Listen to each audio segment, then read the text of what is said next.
السلام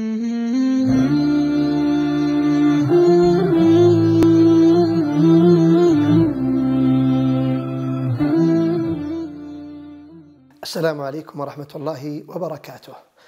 أيها الإخوة والأخوات، يمر بنا شهر رمضان فنهتم به، ويمر بنا العيدين، وتمر بنا 10 ذي الحجة، ويمر بنا يوم عرفة، ونهتم بهذه المواسم العظيمة ونغفل عن موسم عظيم يمر بنا كل أسبوع، ألا وهو يوم الجمعة. يوم الجمعة وردت فيه من الأدلة ما يبين فضله ومكانته. إذا كان يوم الجمعة هو يوم خلق الله فيه آدم، وفيه أدخل الجنة، وفيه أخرج منها، ويوم تقوم فيه الساعة، وخير يوم طلعت عليه الشمس.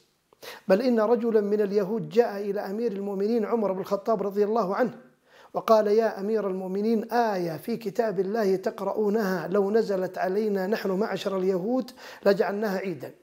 فقال: أي آية؟ قال: قوله: اليوم أكملت لكم دينكم وأتممت عليكم نعمتي ورضيت لكم الإسلام دينا. قال عمر بن الخطاب: نحن نعلم ذلك اليوم، إنه يوم عرفة يوم الجمعة. إذا كان يوم الجمعة بهذه المنزلة، فلماذا لا نفرح به؟ ولماذا لا نستعد له؟